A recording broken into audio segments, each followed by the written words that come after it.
Assalamualaikum warahmatullahi wabarakatuh. Perkenalkan, nama saya Pito Fernando, NIM 21020011024, Prodi Teknik Informatika. Di sini saya akan menjelaskan seminar proposal yang berjudul Sistem Informasi Pendaftaran UKM Kesenian Berbasis Web di Universitas Darmas Indonesia.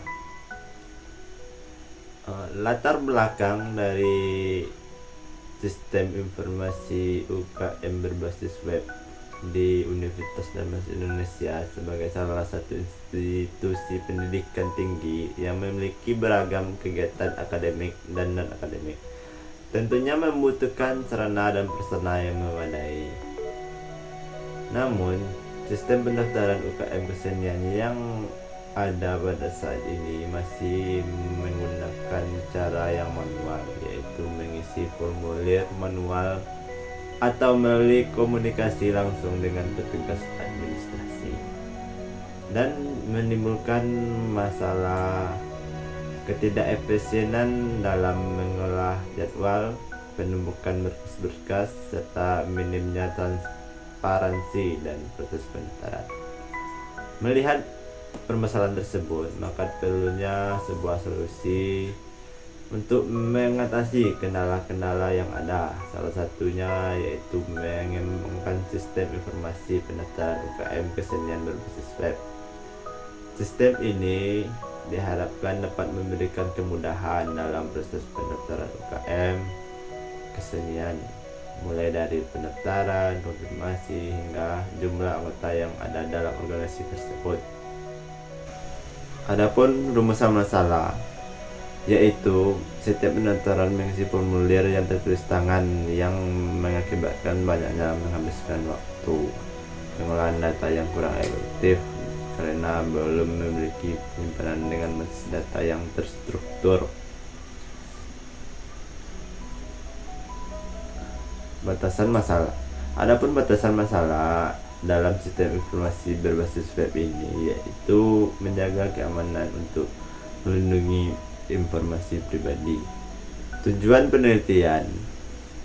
Dari tujuan penelitian ini, kita dapat merancang suatu sistem yang berfungsi untuk memberikan informasi penerimaan UKM kesenian dan juga memudahkan mahasiswa yang ingin melakukan pendaftaran yang dapat diakses melalui web. Landasan teori.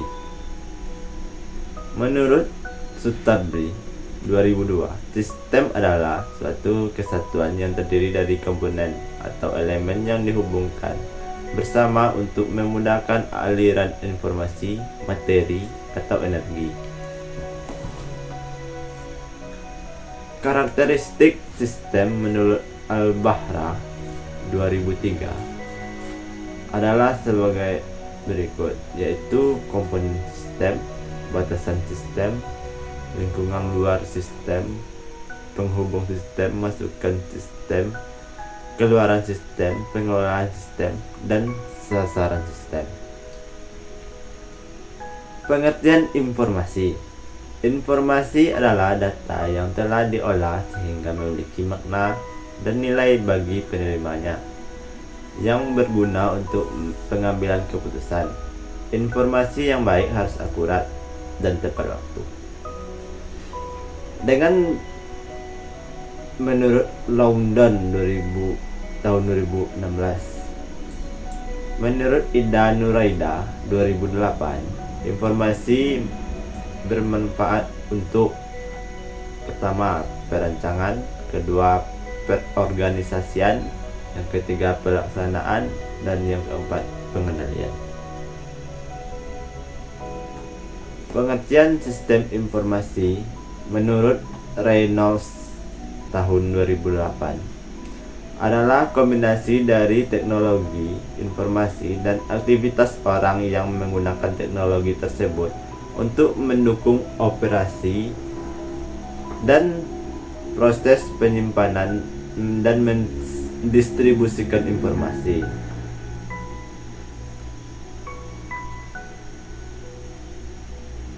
Teknologi informasi dalam pengelolaan ruang.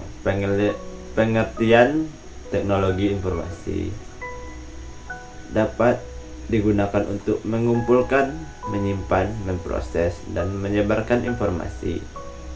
Teknologi informasi mencakup perangkat keras, perangkat lunak, jaringan, dan perangkat lainnya yang digunakan untuk mengelola informasi, menurut Turban et al. Tahun 2015. Peran teknologi informasi dalam manajemen ruang. Teknologi informasi memainkan peran penting dalam manajemen ruang dan menyediakan alat untuk menjaga pemesanan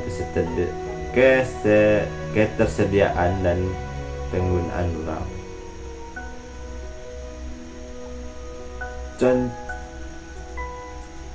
Contoh pengembangan aplikasi berbasis web. Aplikasi berbasis web adalah aplikasi yang dapat diakses melalui browser web dengan menggunakan jaringan internet, menurut Murugesan tahun 2017. Pengembangan aplikasi berbasis web dapat memiliki keuntungan berupa aksesibilitas yang tinggi, memudahkan dalam pemeliharaan, dan kemampuan untuk diakses dari berbagai perangkat, menurut Powell tahun 2002. Teknologi dalam pengembangan web. Adapun teknologi yang bisa dalam pengembangan web yaitu yang pertama HTML. HTML adalah bahasa markup standar yang digunakan untuk membuat dan menyusun halaman web.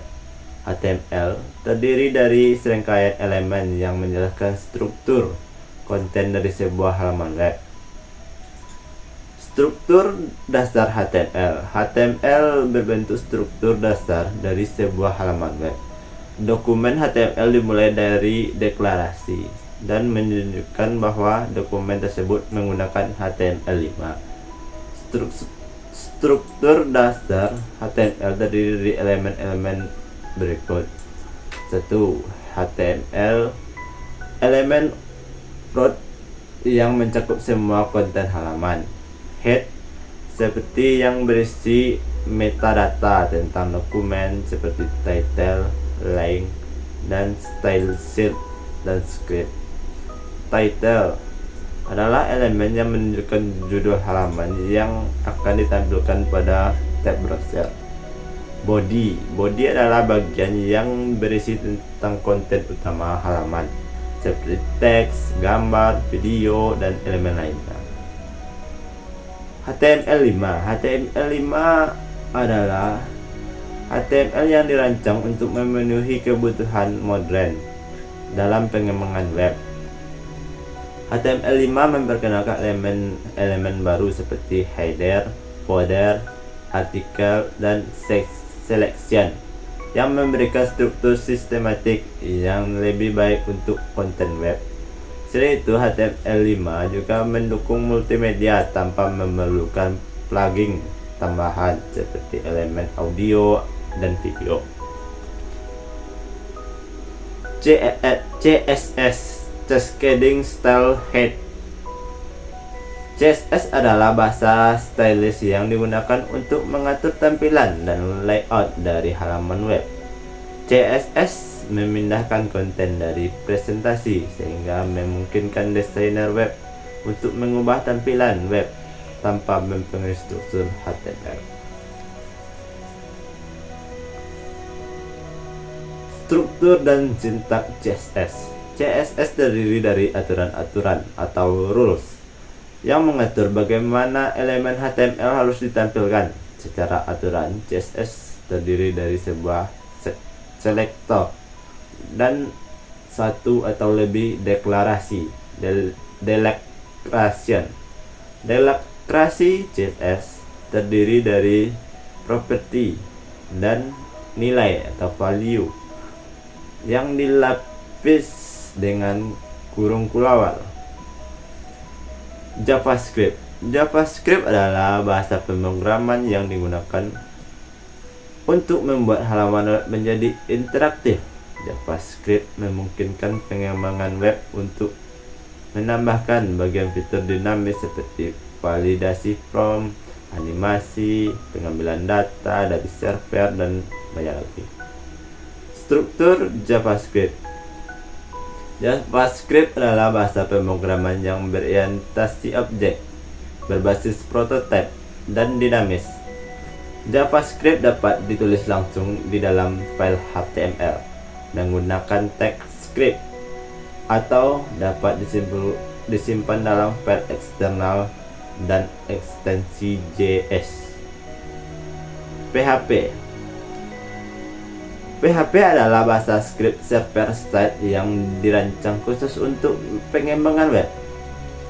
PHP digunakan untuk membuat aplikasi yang dinamis, yaitu aplikasi yang kontennya dapat berubah-ubah berdasarkan interaksi pengguna atau data yang disimpan di server.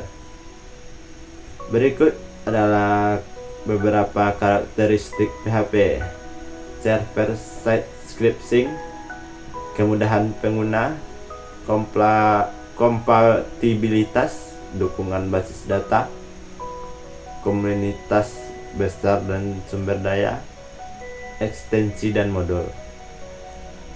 MySQL adalah sistem manajemen berbasis data relasional yang digunakan untuk menyimpan dan mengelola data aplikasi web. MySQL dikenal karena kinerja tinggi, keandalan, dan kemudahan penggunanya. Berikut adalah beberapa fitur MySQL. Yang pertama open source, yang kedua skalabilitas, yang ketiga kinerja tinggi, yang keempat keamanan, yang kelima replikasi dan backup, yang ketujuh kompatibilitas dan integrasi, yang ke-8 manajemen basis data. Pengujian sistem. Dalam pengujian sistem dapat kita bagi menjadi dua, yaitu black box dan white box. Yang pertama adalah black box. Menurut Novlati 2020, black box testing yaitu pengujian perangkat lunak dari segi spesifikasi fungsional tanpa menguji desain dan kode program. Pengujian ini dimaksudkan untuk mengetahui apa fungsi-fungsi masukan dan keluaran dari perangkat lunak sesuai dengan spesifikasi yang dibutuhkan. Pengujian kotak hitam berupaya untuk menemukan kesalahan dari kategori yang berikut: fungsi yang salah atau hilang, kesalahan antarmuka, kesalahan dan struktur data atau akses basis data eksternal, kesalahan perilaku atau kinerja, kesalahan inisialisasi dan penghentian. Adapun pengujian sistem white box menurut Nugroho tahun 2020, white box testing adalah salah satu cara untuk menguji sesuatu aplikasi atau software dengan cara melihat modul untuk dapat menilai dan menganalisis kode dari program yang dibuat. Kalau modul yang telah dan sudah dihasilkan berupa output yang tidak sesuai dengan yang diharapkan, maka akan dikomplikasi ulang dan dicek kembali kode-kode tersebut sehingga dengan yang diharapkan. Untuk melakukan proses pengujian test case, lebih dahulu dilakukan penerjemahan flowchart ke dalam notice flow graph aliran kontrol. Ada beberapa istilah saat membuat flow graph, yaitu node yaitu lingkaran pada flow graph yang menggambarkan satu atau lebih pemerintah prosedural. Edge yaitu tanda panah yang menggambarkan aliran kontrol. Region yaitu daerah yang dibatasi oleh node dan edge. Procedure node yaitu kondisi yang terdapat pada node yang mempunyai karakteristik dua, yaitu lebih edge lainnya. Cyclope complexity, yaitu metrik perangkat lunak yang menyediakan ukuran kuantitas dan logical program yang kompleks, digunakan untuk mencari jumlah parts dalam sebuah flow path. Metode penelitian. Adapun kerangka kerja penelitian: identifikasi masalah, analisis masalah, analisis sistem, pengumpulan data, perancangan sistem, implementasi sistem, dan evaluasi. Identifikasi masalah. Pada tahap ini, peneliti melakukan identifikasi masalah yang terjadi dalam sistem informasi pendaftaran UKM kesenian Universitas Darmas Indonesia, sehingga dapat memenuhi apa yang dibutuhkan dalam perancangan aplikasi lainnya. Hal ini dimaksud agar perancangan dan pembangunan aplikasi ini sesuai dengan kebutuhan yang diharapkan. Analisis sistem. Pada langkah ini dilakukan analisis terdapat sistem pendaftaran yang sedang berjalan di Universitas Darmas Indonesia saat ini untuk mengetahui masalah yang ada, sehingga diketahui apa saja kelemahan dan kekurangan yang ditemukan. Tujuan ini bertahap ini adalah untuk menggambarkan seperti apa sistem yang akan dikembangkannya sesuai kebutuhan dari pengguna akhir. Pengumpulan data. Pada tahap ini, peneliti melakukan pengumpulan data dengan metode observasi, studi pustaka, dan wawancara langsung dengan pihak-pihak instansi terkait. Tempat dan waktu penelitian. Yang pertama, identifikasi masalah di bulan Januari minggu pertama. Yang kedua, analisis permasalahan di Januari di minggu kedua. Analisis sistem di Januari minggu ketiga dan keempat. Pengumpulan data dari 1 Februari sampai 3 Februari. Perancangan sistem dari minggu ke-4 Februari sampai minggu ke-4 Maret. Implementasi sistem dari minggu pertama April sampai minggu ke-4 April. Evaluasi di bulan Mei minggu pertama sampai minggu ke-4. Pembuatan laporan dari pertama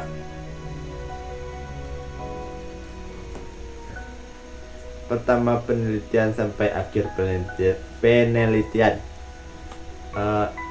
Sekian dari saya. Wabillahi taufiq wal hidayah. Wassalamualaikum warahmatullahi wabarakatuh.